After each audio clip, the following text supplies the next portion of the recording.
Welcome to Let's Talk Cabling, your gateway to the world of ICT.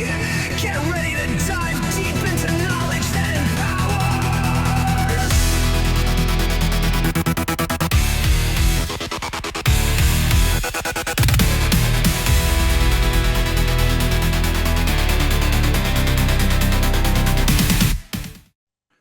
Thursday night, 6 p.m.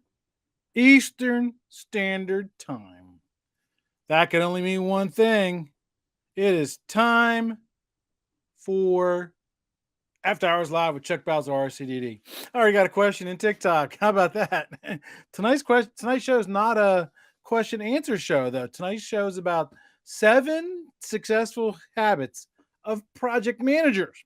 But I will answer your question, Darius.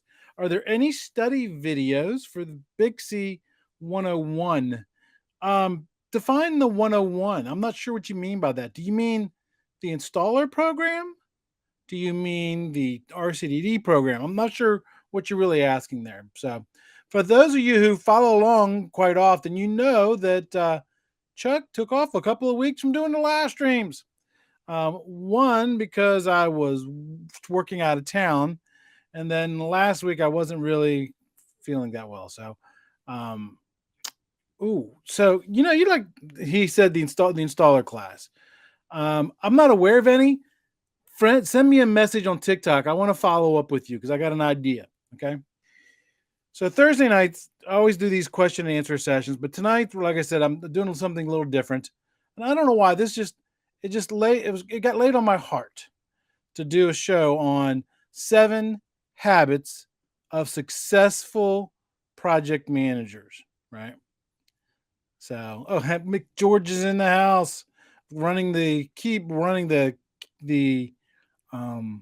scoreboard at a volley game. So he's always on. I'm telling you, he's one of my people who's always on. Now you always know I start off my after hours live stream with what are you drinking? What are you drinking? Tell me in the comments. What are you drinking tonight? Adult beverages are allowed. This is Zevia root beer mixed with water.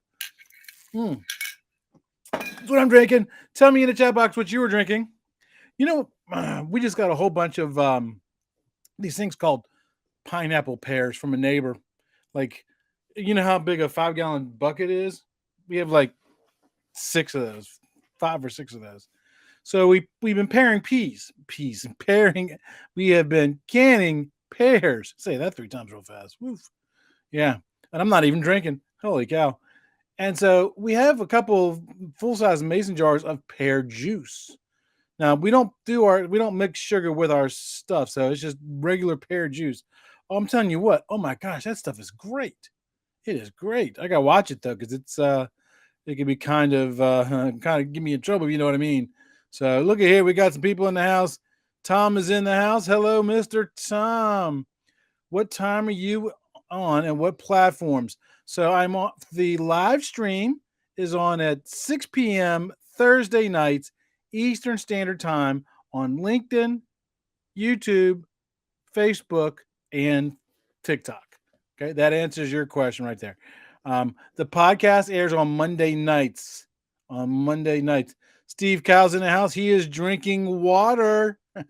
That's probably good because Steve is going to be hopping on with the study group with me here in a little bit. And John is in the house. Hey, John, I haven't seen you in a while, my friend. Good to see you. So I'm really excited about tonight's show because it's all about project management. You know, you forgot to do the acronym challenge. Oh my gosh. You know me, I do the acronym challenge, so I got to do the acronym. And so tonight's acronym has something to do with project management. The acronym is TPM. TPM. Put in the chat box, what do you think TPM means? Right? TPM.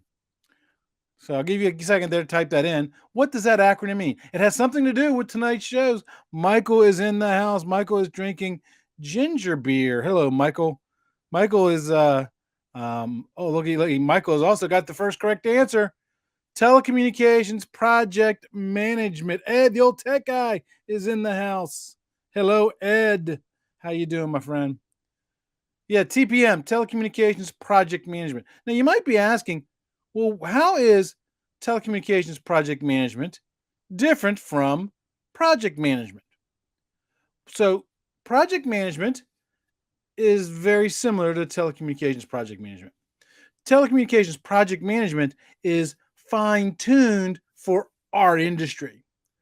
Project managing widgets doesn't really matter, but there are some nuances to our business. So, telecommunications project management is what you really want to get certified in this industry. Bixie has a great project management class and certification that you can get. I've got a copy of their latest project management book.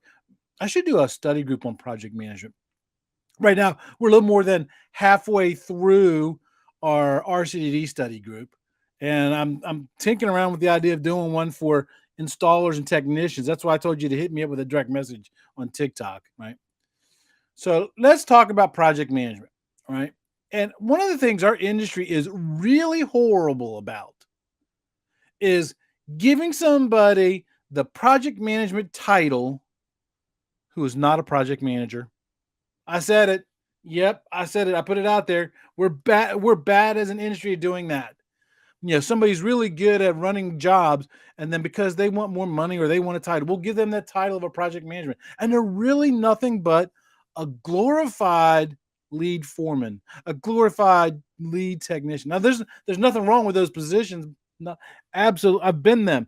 Nothing wrong with them, but they're not project managers. Our industry has been really horrible about doing that. So what does a project manager do, right?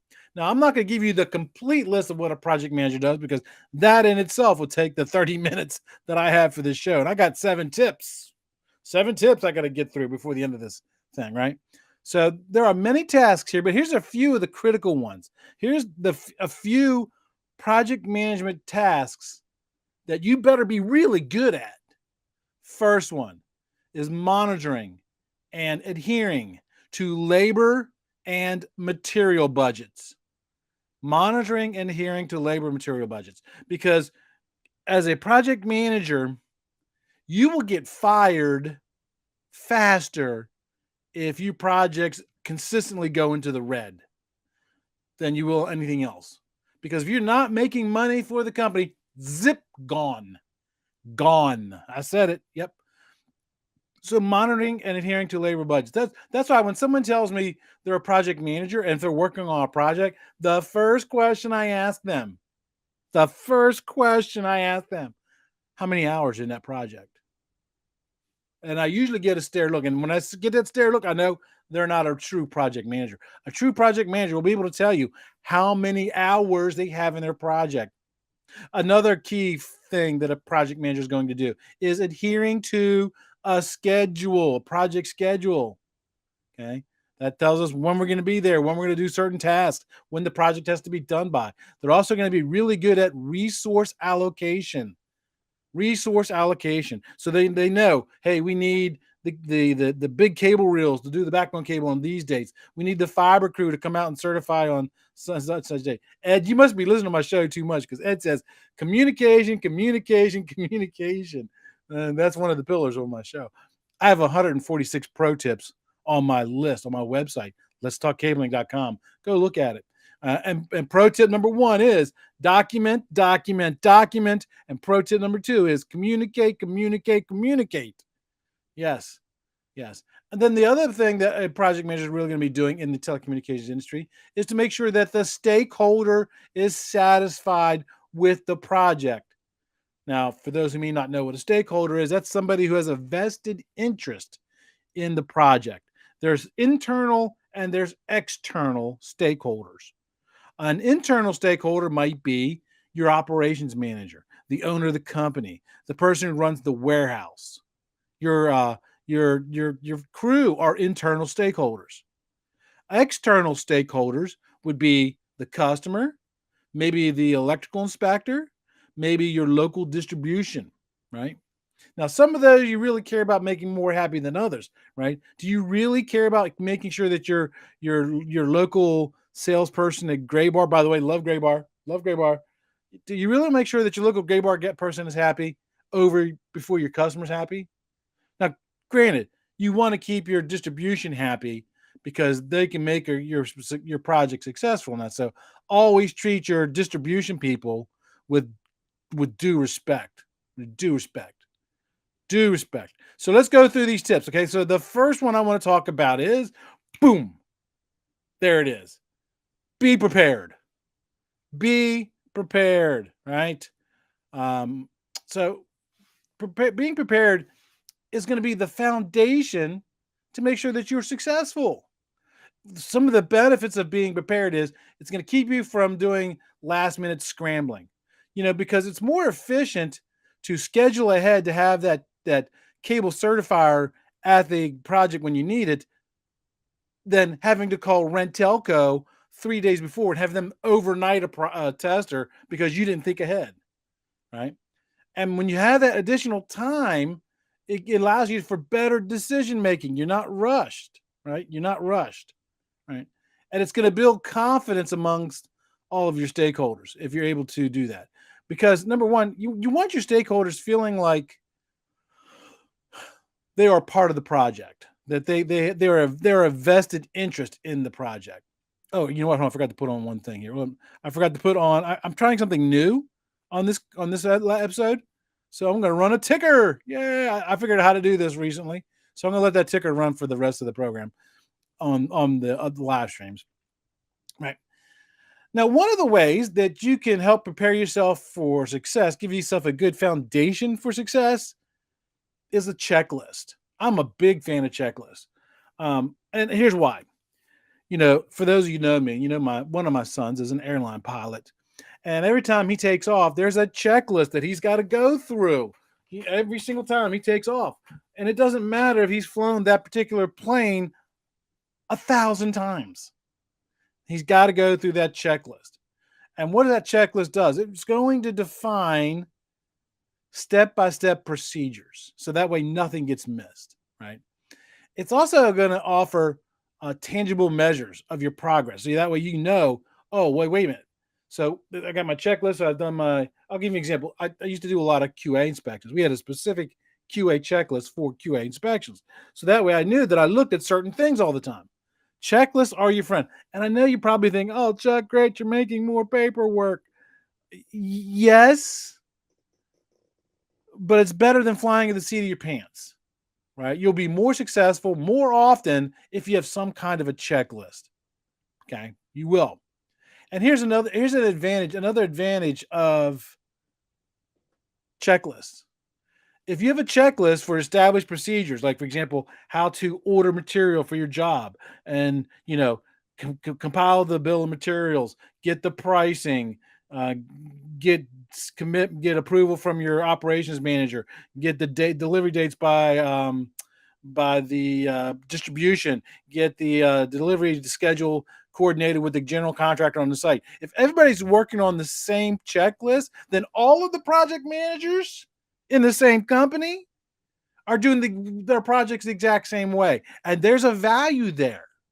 There is a value there because let's say this happened to me one time. One of our project managers got fired. I'm not going to say why they got fired because that's irrelevant to the story. But one of our project managers got fired one time.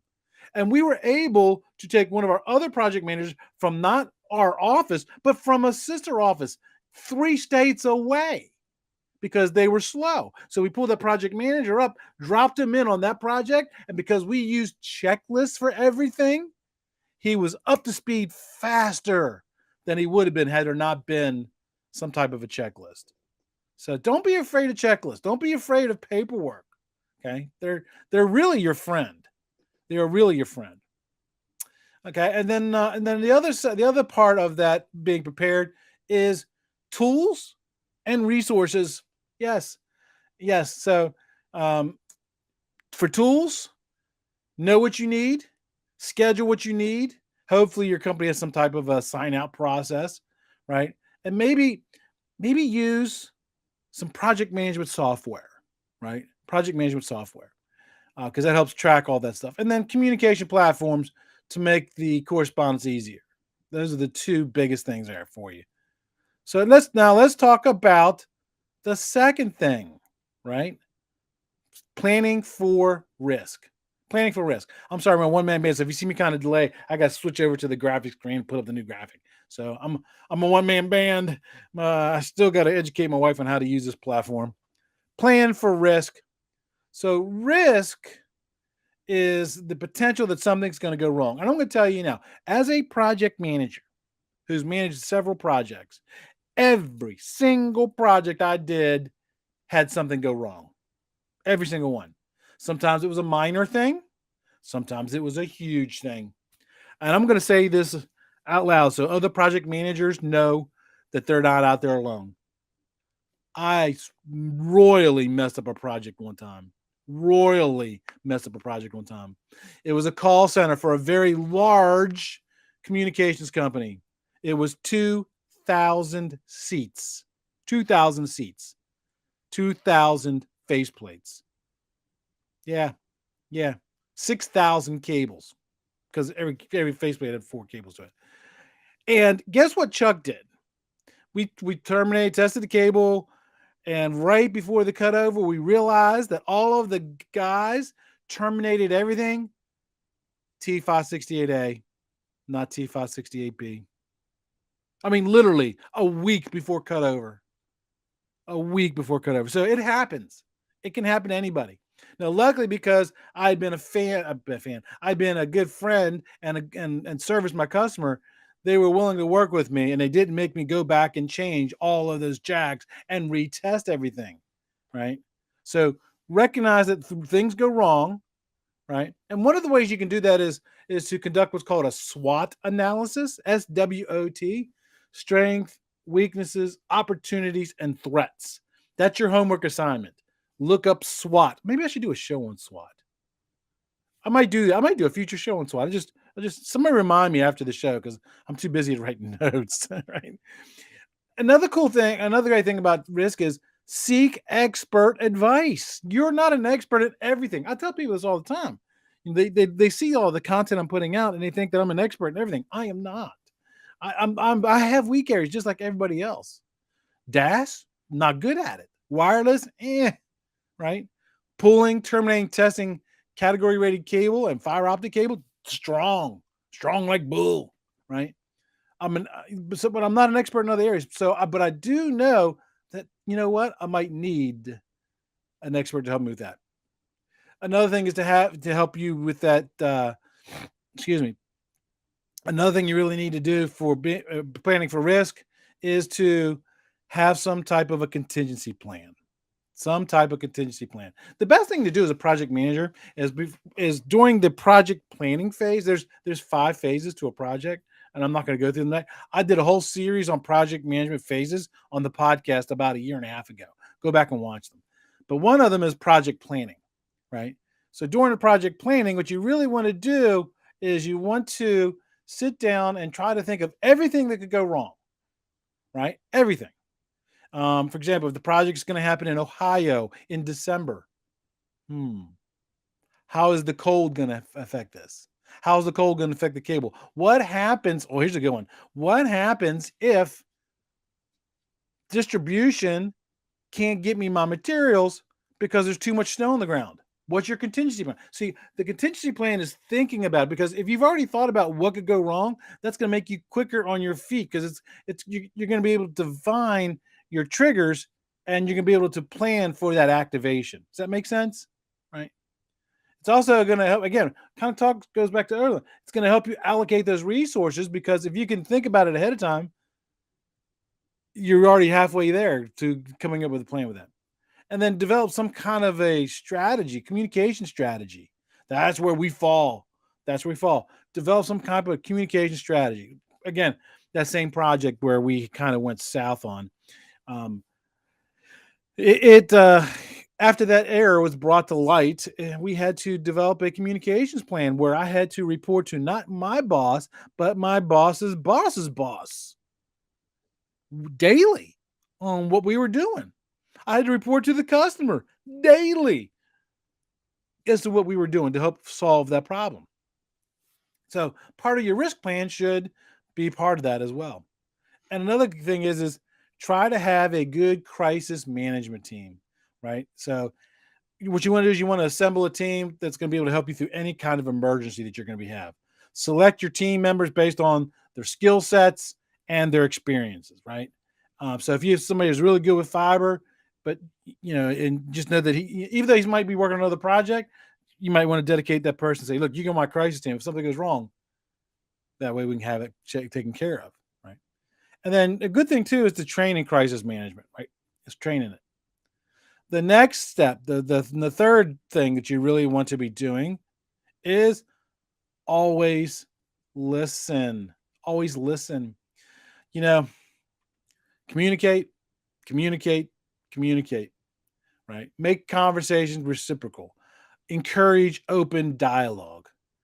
We as project managers, sometimes we got so much on our shoulders. Sometimes we get so frustrated that we may not be listening to people, right? Things can happen. So one of the best things to do is use what's called active listening techniques. Active listening techniques. So what does that mean? For example, one good example of active listening techniques is if you're having a conversation with somebody in a meeting, put your phone away. Turn your phone off.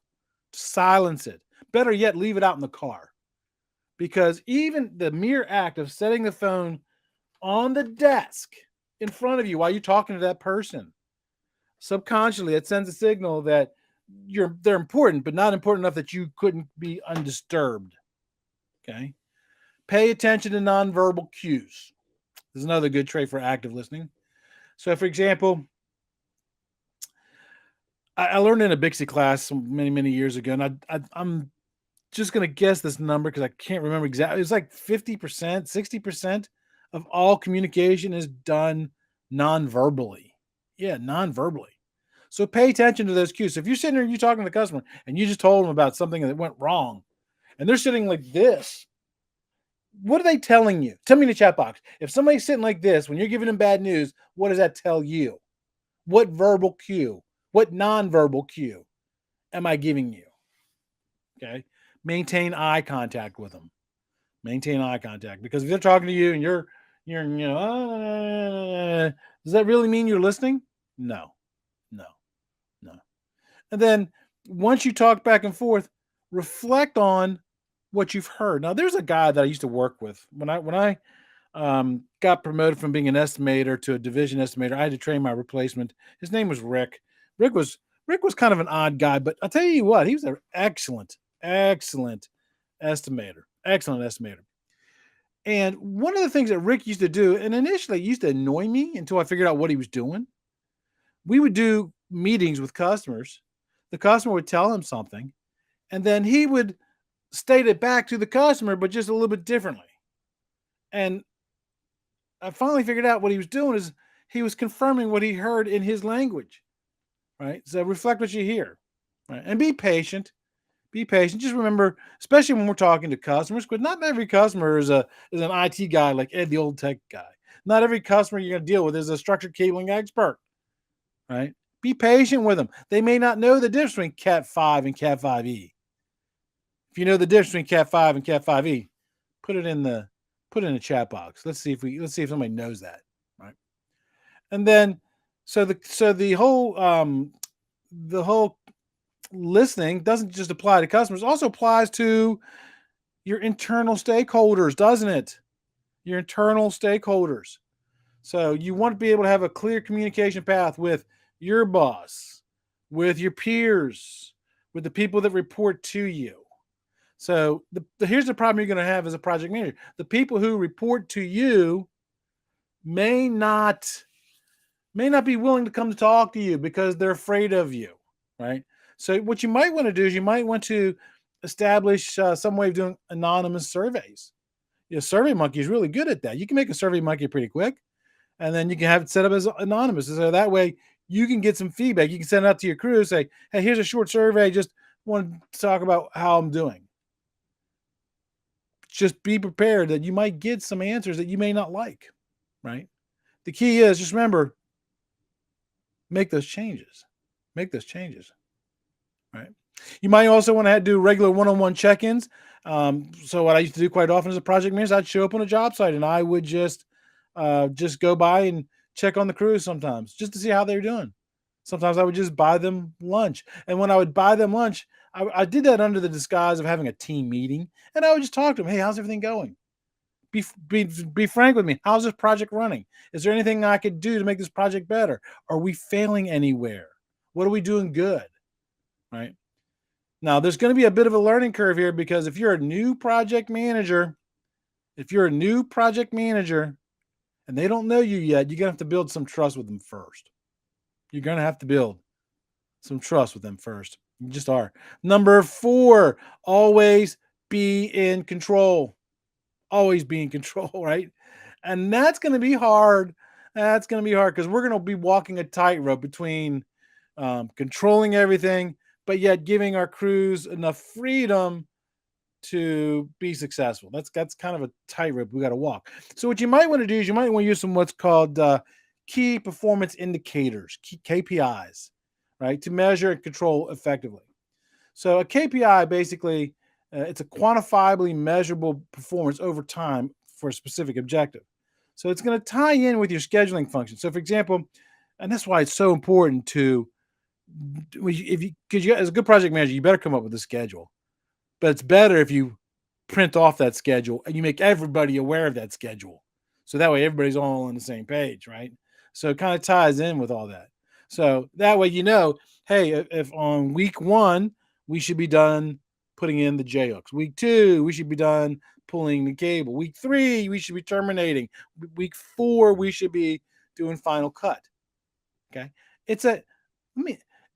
Imagine this. Imagine playing a football game if you didn't know where the line for the next down was.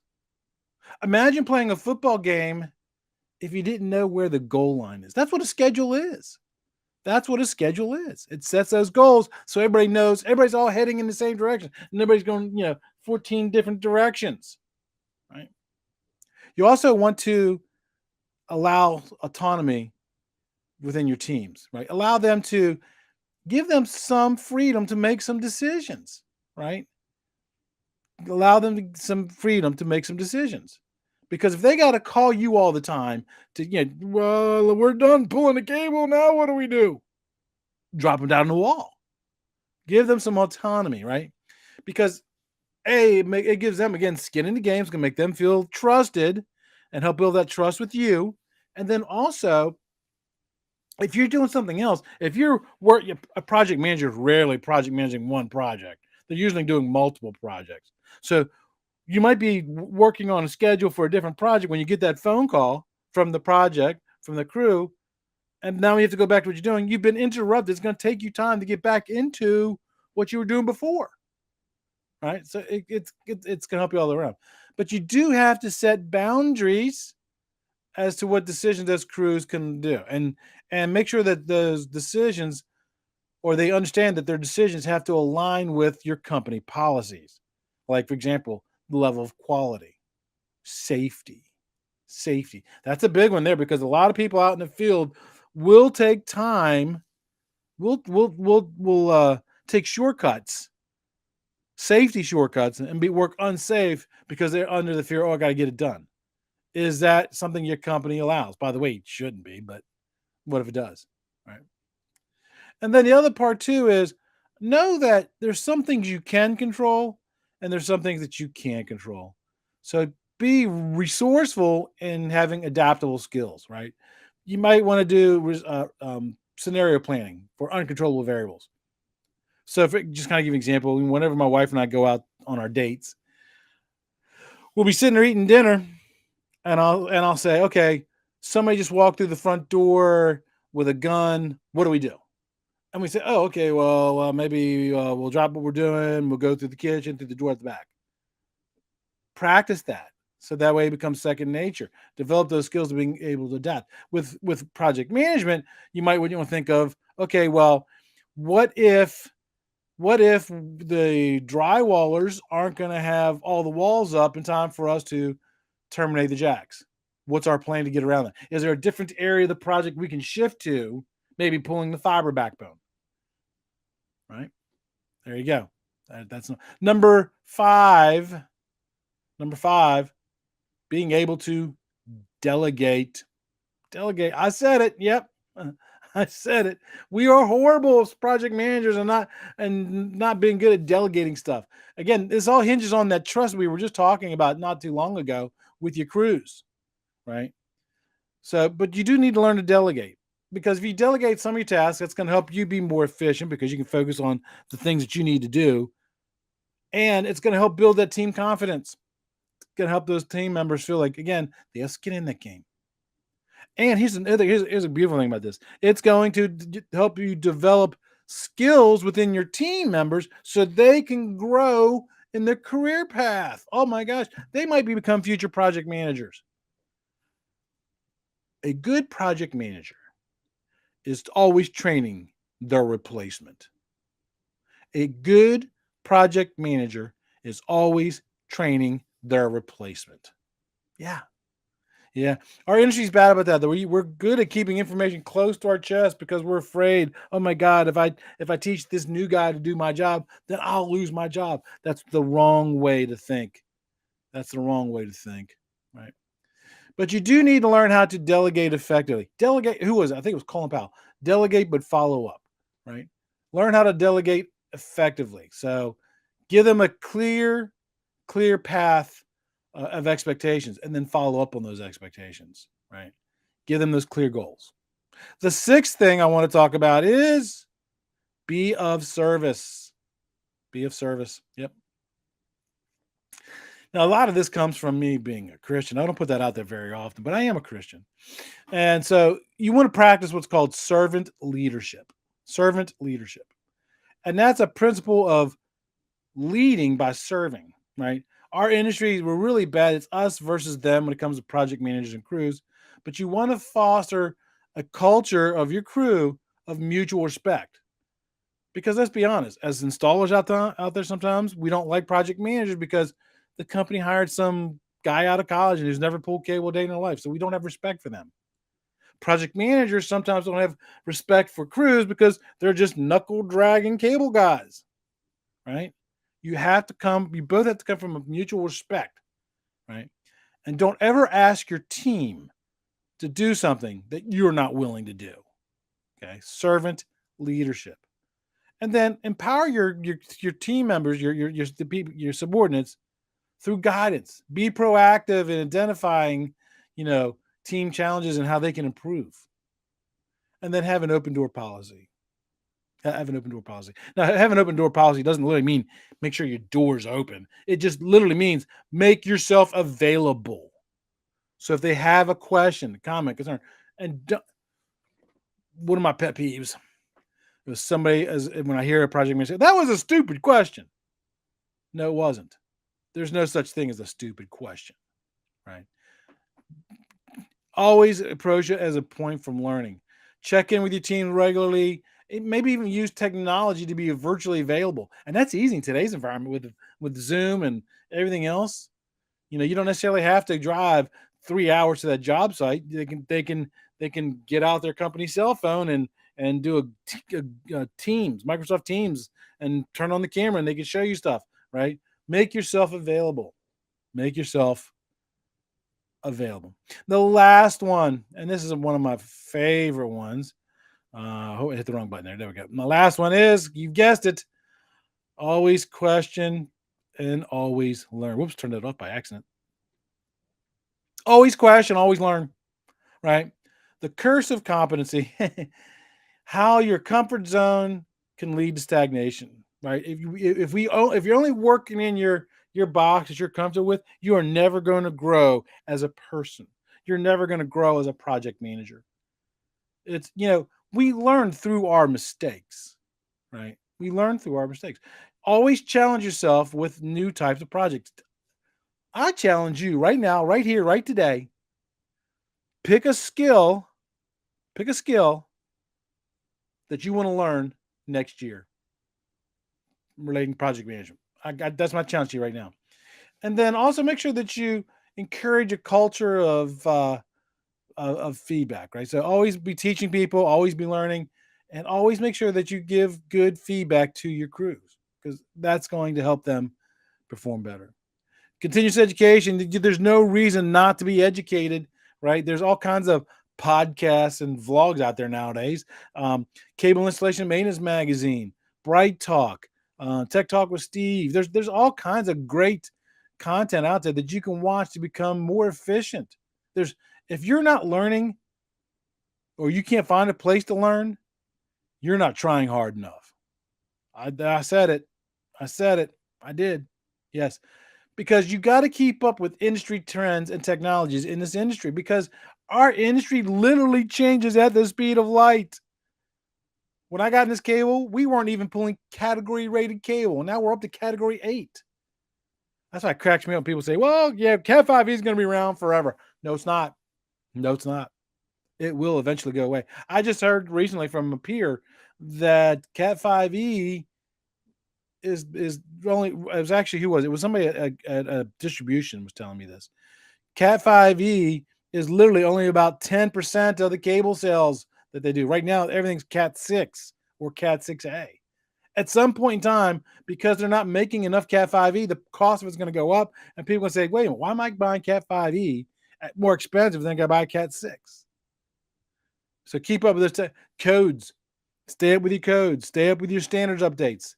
Volunteer, become a volunteer on a committee member at Bixby. That's a great way to stay current with codes and standards, because they do regular meetings, right? They do regular meetings.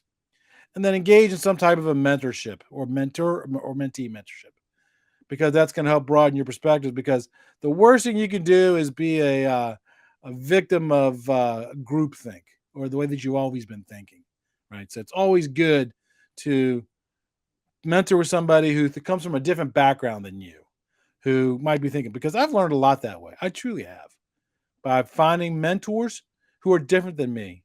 I have a female mentor. I have an older mentor. I have a younger mentor. So I learn from them. I truly learned from them, right?